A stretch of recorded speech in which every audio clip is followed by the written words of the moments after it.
नमस्कार, स्वागत है आपका एटीन स्वदेश पर। आप देख रहे हैं वादा को लेकर हमारा खास शो एफएनओ जंक्शन और आपके साथ मैं हूं अभिषेक सत्यव्रतम। बाजार में लगातार 3 सत्र से गिरावट हो रही है, वॉल्यूम है थिन और रेंज है थोड़ी सीमित, लेकिन रिलीगेज ब्रोकिंग के अजीत मिश्रा हमारे साथ हैं। अजीत, बहुत शुक्रिया आपका समय देने के लिए, स्वागत है। मार्केट में थोड़ा सा क्रैक बढ़ रहा है, वॉल्यूम भी कम है, शायद वॉल्यूम और कम हो अगले 2-3 दिन में। कल तो खैर एक्सपायरी होगी, तो एक्सपायरी वाला मूड धीरे धीरे बाजार में आना शुरू हो गया है। अजीत, आपका व्यू क्या? अभी तक जो व्यू था कि अच्छा ठीक है बाय ऑन डिप्स करें, इंटैक्ट है वो, या फिर इंडेक्स को छोड़ दें? इंडेक्स में कोई मौके बन नहीं रहे हैं।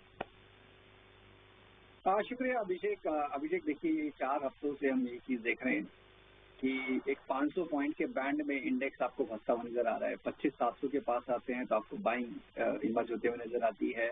वही 26,200 के पास आते आते तक बायर्स थक जाते हैं और उसके बाद फिर बेयर्स दोबारा से मार्केट को प्रॉफिट टेकिंग और एक डिक्लाइन के फेज में ले जाते हैं। तो वही चीज चल रही है 4 हफ्तों के बाद भी। और जैसे कि ये लास्ट हफ्ता कैलेंडर ईयर का एक्सपायरी वाला मंथली एक्सपायरी का भी टाइम है, तो इंडेक्स स्पेसिफिक थोड़ा बहुत मूव जरूर हो सकता है, बट वहां पे मुझे भी अभी तक कोई डिसाइसिव साइन नहीं लग रहा है कि शायद उस रेंज को हम ब्रेक करेंगे इस एक्सपायरी में या फिर इसके 1-2 दिन में भी। तो कहीं ना कहीं ये कंसोलिडेशन कंटिन्यू से नजर आएगी। आज जो अभिषेक इंपॉर्टेंट हुआ है कि बैंकिंग में जिस तरीके से थोड़ी सी प्रॉफिट टेकिंग बढ़ी है, अभी तक मैं ये नहीं कहूंगा कि सिचुएशन खराब हुई है, बट यस बैंकिंग में जो प्रॉफिट टेकिंग बढ़ी है उसकी वजह से दोबारा से हो सकता है कि इंडेक्स आपको 25,800-700 के लेवल को रीटेस्ट करता हुआ नजर आए। तो अभी तक टेक्सचर गड़बड़ नहीं हुआ है, मीन्स 25,700 जब तक होल्ड हो रहा है तब तक बाय ऑन डिप्स मेंटेन है। बट क्या यहाँ पे फ्रेश बाइंग करनी चाहिए? मेरे हिसाब से थोड़ा सा वेट करना चाहिए कंफर्मेशन का, कि अगर आज आप लेट्स से 26,000-26,050 के ऊपर बंद करते हैं तो फिर एक रिकवरी का साइन दोबारा से बनेगा। अदरवाइज जैसे म्यूटेड ट्रेडिंग कंटिन्यू रहेगी नियर टर्म में।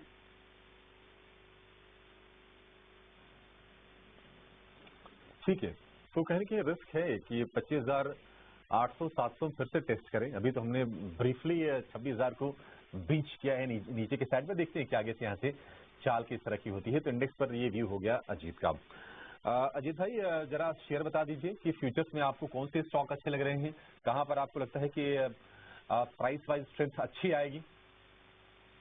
बिल्कुल, देखिए यहाँ पे अभी एक चीज ये है कि इक्विटी शांत है, वहीं पे आपको कमोडिटी मार्केट्स में काफी ज्यादा एक्शन देखने को मिल रहा है। तो उससे रिलेटेड स्टॉक्स में चाहे वो आपके मेटल काउंटर्स हो, गोल्ड फाइनेंशियल्स हो, जैसे कि मन्नापुरम, बहुत स्ट्रॉन्ग ब्रेकआउट देखने को मिला है, स्टॉक अपने रिकॉर्ड हाइस पे है। तो एंटिसिपेशन ये है कि ये मोमेंटम फर्दर कैरी करता हुआ नजर आएगा। 335 तक के लेवल्स नियर फ्यूचर में एंटिसिपेटेड हैं। 303 के स्टॉप लॉस के साथ यहाँ पे आप लॉन्ग पोजीशन बना सकते हैं।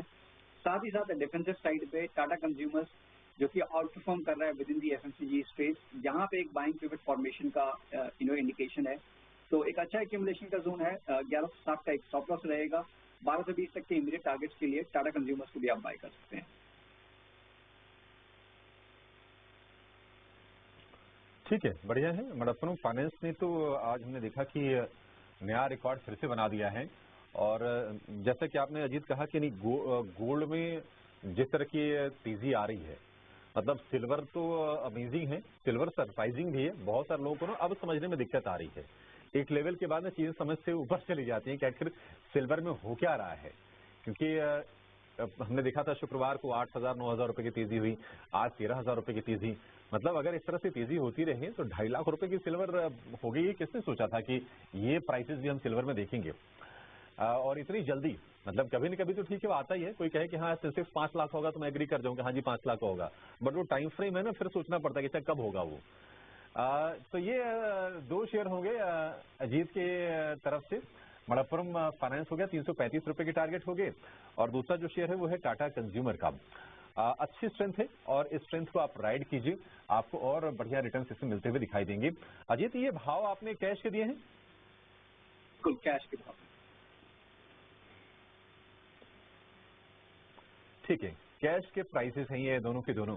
अच्छा, आगे बढ़ने से पहले ना 1-2 शेयर और मैं जान लेता हूँ। आपने कहा कि कमोडिटीज में जो एक्शन हो रहा है उसके हिसाब से आप मौके भी दिख रहे हैं। तो जरा आप ये जरा बताइए कि मुथूट को भी हम देख रहे हैं कि ऑल टाइम हाई पर है, एमसीएक्स ऑल टाइम हाई पर है, हिंदुस्तान कॉपर 15 साल के हाईस पर है, हिंदुस्तान जिंक में भी अमेजिंग हम रनअप देख रहे हैं, महीने भर में करीब 29-30% के आसपास के रिटर्न आ गए हैं। इनमें से कौन सा स्टॉक अभी लगता है आपको कि अभी थमेगा नहीं, अभी और चलेगा? जरा बताएंगे अजीत? देखिए मुथूट में थोड़ा सा मुझे लग रहा है कंसोलिडेशन, बिकॉज मन्नापुरम में उस तरीके से मूव नहीं आया था जिस तरीके से मुथूट में ऑलरेडी आया हुआ था। तो मुझे लगता है कि वहाँ थोड़ा बहुत आपको थमता हुआ नजर आएगा, तो वहाँ थोड़ा सा प्रॉफिट टेकिंग करना बनता है। हिंद जिंक देखिए वर्टिकल राइज है, बट क्योंकि हम जिस तरीके से देख रहे हैं कि सिल्वर हर दिन एक नए हाइस की तरफ बढ़ रहा है, तो उसी का रिफ्लेक्शन आपको स्टॉक प्राइस में देखने को मिल रहा है। लास्ट डे का सेशन का लो जो आप स्टॉक में देख रहे हैं उसको अपना स्टॉप लॉस मानिए, इसमें पोजीशन में बने रहिए। अपसाइड पे देखिए कैप नहीं कर सकते जैसे कि इस तरीके के मूव जब आती हैं, बट जो चार्ट पे नजर आ रहा है कि शायद 670 से लेकर 690 का जो जोन है शायद वहां पे जाके ये स्टॉक आपको थमता हुआ नजर आए। वहीं पे अगर हम हिंद कॉपर की बात करें जहाँ फ्रेश पोजीशनिंग तो मैं नहीं कहूंगा, क्योंकि आज कॉपर में भी देखिए जिस तरीके से मोमेंटम आया हुआ है तो वही उसका रिफ्लेक्शन यहाँ पे भी है। स्टॉक अपने रिकॉर्ड हाई मतलब अभिषेक ये 2010 के जो लेवल्स थे उनके पास अब जाके ये आ रहा है, तो डेफिनेटली यहाँ तो लगता है कि मोमेंटम कैरी करता हुआ नजर आए, बट ज्यादा पोजीशन के साइज को मत रखिए, बिकॉज हम सबको पता है जिस तरीके का मोमेंटम ओवरऑल मेटल स्पेस में आया है, तो एक 500 का ट्रेडिंग स्टॉप लॉस के साथ हिंद कॉपर को भी आप होल्ड कर सकते हैं। ठीक है, 500 रुपए का ट्रेलिंग स्टॉप लॉस होगा हिंद कॉपर के लिए। और हिंदुस्तान जिंक में जो रैली है ये कम से कम 670 तक एक्सटेंड होती हुई दिख रही है। हिंदुस्तान जिंक और हिंदुस्तान कॉपर दोनों के लिए जो चांदी है that is a by product, और चांदी में जो रिटर्न्स रहे हैं मतलब पिछले 5 सत्र अगर आप देखेंगे तो 5 सत्र में रफली अराउंड 45,000 रुपए के आसपास का उछाल चांदी के भाव में आ गया है इंक्लूडिंग टुडे। तो ये इन स्टॉक्स पर राय होगी, और राय बनती भी थी क्योंकि मतलब फ्लेवर है मार्केट की। बाकी अगर आप देखेंगे तो बाजार थोड़ा सुस्त है, इंडेक्स को देखेंगे तो ज्यादा आपको समझ में ना आएगा। लेकिन ये जो रैली हुई है ना, मेटल की जो भी वैल्यू चेन है वो बहुत ही अमेजिंग रही है। और देखिए मेटल ऐसी सेक्टर है ना कि जो रेगुलेटेड भी है, कई सारे एक्सटर्नल फैक्टर्स भी होते हैं, और बावजूद उसके तमाम ऑर्ड्स के बीच में ही इसने पूरे बाजार को आउट परफॉर्म करके दिया है। चलिए आगे बढ़ते हैं और ये समझते हैं कि आज वायदा में हो क्या रहा है। अगर हम वायदा के अगर हम गेनर्स की बात करें तो steel, Tata steel, NCC, Vedanta ये 6 चढ़ने वाले शेयर आज के, ये 4 शेयर है जहां पर तेजी ज्यादा हो रही है। और अगर हम गिरने वाले शेयरों की बात करें तो इंडियन रेलवे हो गया, साइंट हो गया, आईजीएल, अडानी पोर्ट्स, ये कुछ शेयर थे जहां पर आज के सत्र में नरमी दिख रहे हैं। वेदांता भी वैसे रिकॉर्ड हाइस पर है वेदांता का शेयर, इस पर आगे हम चर्चा करेंगे। और बाकी ये जो है गिरने वाले शेयरों की लिस्ट आपके सामने है। IRFC, Indian railway finance corporation 4% नीचे आपको दिखाई देगा। लेकिन शुरुआत कर लेते हैं उन शेयरों से जहां पर आज हो रही है ताजा खरीदारी।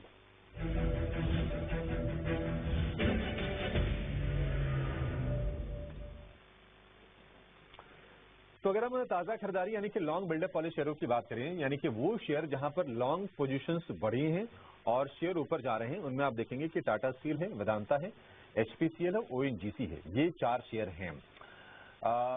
एचपीसीएल तेजी का ट्रिगर ये हो सकता है कि क्रूड थोड़ा सा नरम हुआ है, $61 के आसपास के प्राइसेस हैं। टाटा स्टील थोड़ा सा पीछे रहा, बाकी अगर हम मेटल काउंटर्स की अगर हम बात करें, अगर आप वेदांता से तुलना कर लें, लेकिन आज उसमें हम देखते हैं कि अच्छी खासी रौनक है।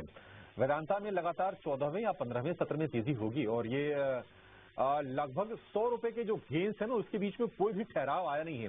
तो वेदांता पर सबसे पहले व्यू ले लेते हैं।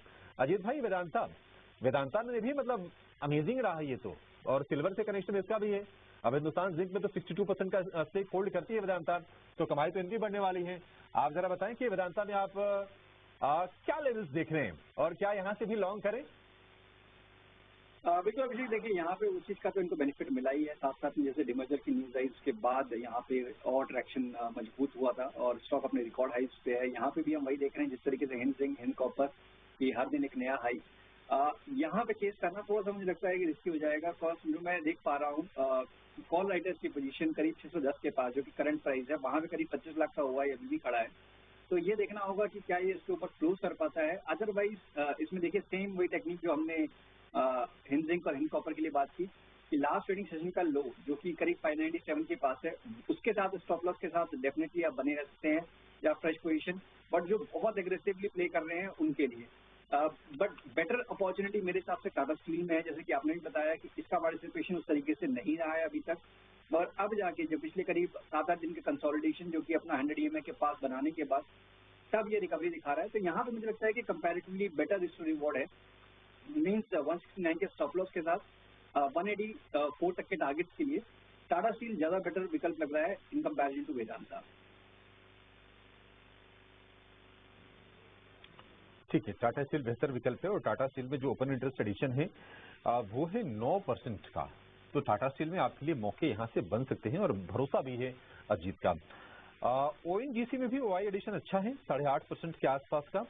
हालांकि प्राइस एक्शन थोड़ा सा मिसिंग हो ओएनजीसी में। ओएनजीसी में ट्रेड बन रहा है अजीत या फिर इसको अवॉइड कर दें? देखिए ओएनजीसी को मेरे हिसाब से अवॉइड करना चाहिए, बल्कि ओएमसी जैसे कि आपने हिंद पेट्रो का भी नाम लिया था वो मुझे बेटर कैंडिडेट लग रहा है। बिकॉज यहाँ पे एक मार्जिनल डिप आया, अपने शॉर्ट टर्म एवरेजेस को रीटेस्ट किया, वहीं से दोबारा से रिकवरी दिखा रहा है। तो ये क्लियरली इंडिकेट कर रहा है कि आपका ट्रेंड इंटैक्ट है, वो रहेगा जब तक कि 465 तक के लेवल से ज्यादा बड़े स्टॉप लॉसेस भी नहीं है। 7 पॉइंट के स्टॉप लॉस के साथ 484 से लेकर 490 तक के टारगेट्स के लिए हिंद पेट्रो आप बेटर कंसीडर कर सकते हैं इन कंपैरिजन टू ओएनजीसी। ठीक है, हिंद पेट्रो बेहतर है ओएनजीसी के मुकाबले, वहां पर आपके लिए ट्रेड बनते हुए दिखाई दे सकते हैं। अब जरा वो शेयर लेकर आइए जहां पर हम देख रहे हैं कि शॉर्ट्स के जो सौदे हैं ना वो कट रहे हैं, यानी कि हो रही है शॉर्ट कवरिंग। और शॉर्ट कवरिंग के चलते जो शेयर चल रहे हैं उसमें हम देख रहे हैं कि सेल में तेजी है। हालांकि अगर आप मेटल में देखेंगे, निफ्टी मेटल के जितने भी स्टॉक्स हैं ना, सेल ने सबसे कम रिटर्न दिए हैं। मे भी इंडेक्स के आसपास या फिर इंडेक्स से थोड़ा सा कम रिटर्न ही सेल में आपको मिले हैं। एनसीसी थोड़ा सा पिटाई का शिकार हुआ था, लेकिन लोअर लेवल से स्ट्रेंथ इसमें आ रही है। और हम इसमें देख रहे हैं कि ओपन इंटरेस्ट में गिरावट ठीक ठाक है। क्या ये एनसीसी और चल जाएगा? क्योंकि ओआई शेडिंग है करीब 8% के आसपास की और प्राइस में हम देख रहे हैं कि सपोर्ट आ रहा है। हड को थोड़ा थोड़ा रिकवर करने की कोशिश 220 रुपए के ऊपर आने के बाद, और केईआई में करीब 1% की तेजी, फिर से थोड़ी तेजी की शुरुआत हो रही है।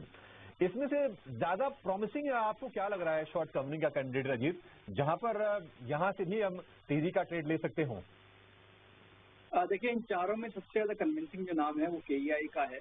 लास्ट वीक एक स्ट्रॉन्ग ट्रैक्शन के बाद एक मार्जिनल टाइम वाइज करेक्शन, पिछले 3 ट्रेडिंग सेशन में एक बहुत म्यूटेड ट्रेडिंग इसने विटनेस की और अब दोबारा से यहाँ पे एक बाइंग अपॉर्चुनिटी इमर्ज हो रही है। जब भी आप देखेंगे कि 4500 के ऊपर ये स्टॉक जाएगा तो फ्रेश लेवल ऑफ मोमेंटम जो कि स्टॉक को रिकॉर्ड हाई तक लेके जाए, मीन 4550 शायद उससे भी हाई। डेफिनेटली केईआई एक बेस्ट कैंडिडेट लगता है मुझे यहाँ पे रिस्क टू रिवॉर्ड के परस्पेक्टिव से। तो 4300 के स्टॉप लॉस के साथ केईआई को आप डेफिनेटली लॉन्ग कर सकते हैं। सेल जैसे आपने बताया कि अंडर परफॉर्मर रहा है with in the metal space, अभी भी मुझे लग रहा है कि काफी ज्यादा चैलेंजेस फेस करेगा जब तक कि 140 के लेवल को डिसाइसिवली ब्रेक नहीं करता है। तो जिनके पास पुरानी पोजीशंस हैं, एक बार वहां पे थोड़ा सा पोजीशन को रिड्यूस करके टाटा स्टील या फिर कोई दूसरे मेटल काउंटर जहां पे की स्ट्रेंथ दिख रही है जैसे कि एनएमडीसी, वहां पे आप फोकस कर सकते हैं। ठीक है, टाटा स्टील या फिर एनएमडीसी पर आप फोकस करके चल सकते हैं। एनएमडीसी माइनिंग वाली कंपनी, ये महीना अच्छा गुजरा है एनएमडीसी के लिए और बिल्कुल जो बेंचमार्क है निफ्टी मेटल उसके हिसाब से ही प्रदर्शन रहा है। 26-27% आपको साल भर में ऊपर ये शेयर दिखाई देगा। उतना नहीं चला है, लेकिन जितना बाकी शेयरों में हिंदुस्तान कॉपर और जिंक देखेंगे वहां पर तो तूफानी रफ्तार रही है।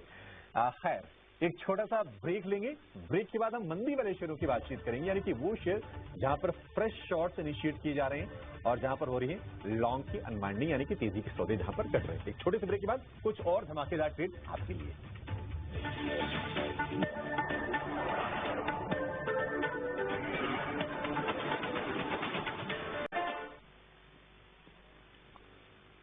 ब्रेक के बाद आपका स्वागत है एफएनओ जंक्शन में। बाजार हम देख रहे हैं कि रेंज में है और निफ्टी बैंक दोनों ने अपने क्रूशियल जो सपोर्ट्स हैं उसको ब्रेक किए हैं। 26,000 के नीचे जाकर निफ्टी कारोबार कर रहा है और निफ्टी बैंक हम देख रहे हैं कि 59,000 के नीचे आपको नजर आएगा। 150 अंकों की गिरावट, हालांकि गिरावट जो है सीमित है। 0.25% गिरावट निफ्टी बैंक में है और 0.25% से थोड़ी सी कम की गिरावट निफ्टी में इस वक्त हम देख रहे हैं। और स्टॉक्स में बहुत ज्यादा कोई एक्शन नहीं है, चर्निंग नहीं हो रही है। जो शेयर चढ़े थे वो ऊपर हैं, जो गिरे थे वो नीचे आपको दिखाई देंगे। लेकिन फ्यूचर्स में कहां पर शॉर्ट के मौके बन सकते हैं, जरा ये समझते हैं और लेकर आते हैं वो शेयर जहां पर हो रही है ताजा बिकवाली।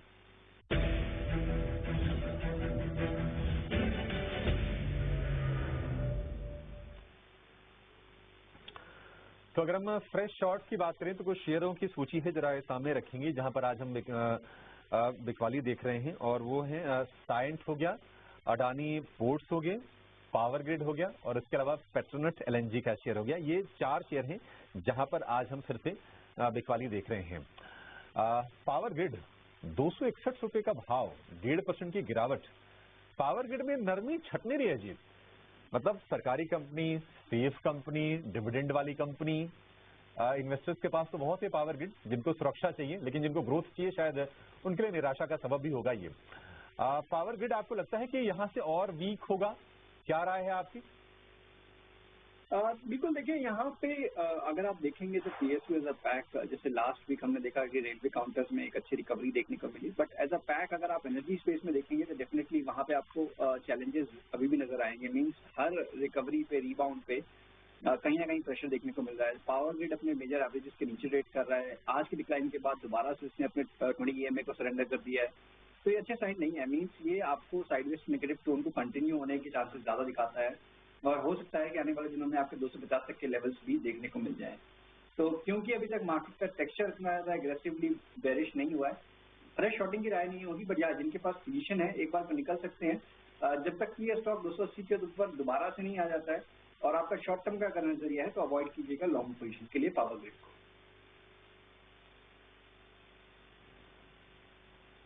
ठीक है, पावर ग्रिड को लेकर ये व्यू। अच्छा, रिलायंस पर भी एक व्यू चाहिए आपसे, क्योंकि रिलायंस हम देख रहे हैं कि 1550 रुपए के नीचे आ गया है फिर से। 1575-80 के रेंज में गया था। 52 वीक हाई भी इसका 1581 रुपए का है और वहां से हम प्रेशर देख रहे हैं रिलायंस के शेयर पर। आपको लगता है कि रिलायंस और वीक यहाँ से हो सकता है अजीत? बिल्कुल, देखिए अभिषेक, यहाँ पे क्या हो रहा है कि मैं दो चीजों को बहुत क्लोजली वॉच कर रहा था लास्ट वीक, जबकि हमने रिकवरी देखी थी कि बैंकिंग क्या 59,500 को ब्रेक करेगा और साथ ही साथ आपको कुछ एक हैवी वेट्स, कॉज पूरा आपको ब्रॉड मार्केट इतना ज्यादा डिसाइसिव एक्शन देखने को नहीं मिल रहा है। तो बैंकिंग के साथ साथ अगर रिलायंस या फिर IT काउंटर थोड़ा सा सपोर्ट दिखाते हैं तो फिर मार्केट में एक ट्रेंडिंग मूव आ सकता था जो कि इंडेक्स को 26,500-700 तक लेके जाए, जो कि हुआ नहीं। अपने रिकॉर्ड हाइस के पास आके यहाँ थोड़ा सा प्रॉफिटिंग दिखा रहा है, बट अभी तक वीकनेस की साइन नहीं है। मुझे लगता है कहीं ना कहीं कंसोलिडेशन रहेगा। मींस 1520 से लेकर 1580 का एक बैंड, ये रिलायंस इसमें आपको ट्रेड करता हुआ नजर आएगा। तो उन लेवल्स के पास, लोअर बैंड के पास अगर आप आते हैं तो वहाँ पे बाइंग अपॉर्चुनिटी ढूंढिए, कंसिडरिंग कि इसका ओवरऑल ट्रेंड अभी भी पॉजिटिव है। फ्रेश बाइंग बिल्कुल शॉर्ट टर्म के लिए थोड़ा सा वो अवॉइड करना चाहिए आपको। ठीक है, रिलायंस इंडस्ट्रीज को लेकर ये व्यू हो गया। अडानी पोर्ट्स में भी हम देखते हैं कि 1.5% की गिरावट आज के सत्र में है और OI एडिशन ही करीब 4% के आसपास का। जब ओपन इंटरेस्ट बढ़े, प्राइस जब नीचे जाए तो आप समझ लीजिए कि शॉर्ट्स इनिशिएट किए जा रहे हैं और 1.5% गिरावट है ना। अडानी पोर्ट की मतलब खूबसूरती होती है कि ना तो एक तरफा कोई रैली आएगी, ना तो एक तरफा ऐसी कोई गिरावट आएगी, रुक रुक के चलेगा, रुक रुक के गिरेगा भी। अडानी पोर्ट हालांकि महीने भर में करीब 4-5% के आसपास की कमजोरी इसमें आ चुकी है। क्या यहाँ से आपको फर्दर वीकनेस दिखाई देती है जीत? क्योंकि देखिए हो सकता है कि टेक्निकली थोड़ा करेक्ट हो जाए, अदरवाइज तो फंडामेंटली तो साउंड कंपनी है और कोई नेगेटिव न्यूज नहीं है इसको लेकर। बिल्कुल अभिषेक, इनफैक्ट अगर आप 2-3 वीक्स पहले मुझसे पूछते तो मैं आपको बोलता कि ये स्टॉक एक नए रिकॉर्ड हाइस के लिए तैयार है, बिकॉज काफी टाइट रेंज में ये कंसोलिडेट कर रहा था और बहुत ग्रेजुअली, जैसे आपने बताया कि अभी तो कुछ टाइम से यही इसका एक ट्रेंड हो गया है कि बहुत ग्रेजुअल अप मूव और डाउन मूव होते हैं, तो वो अपने रिकॉर्ड हाइस की तरफ बढ़ रहा था। बट जो ये फेलियर हुआ है, मीन्स जो कि इसने उस रेंज के नीचे जाने की अब ये कोशिश कर रहा है जिसके अंदर ये कंसोलिडेट कर रहा था अपने रिकॉर्ड हाइस के पास, तो ये डेफिनेटली एक अच्छा साइन नहीं है। इसका मतलब ये है कि या तो ये टाइम और स्पेंड करेगा इन लेवल्स के पास या थोड़ा बहुत प्रॉफिट टेकिंग फ्रेश देखने को मिलेगी।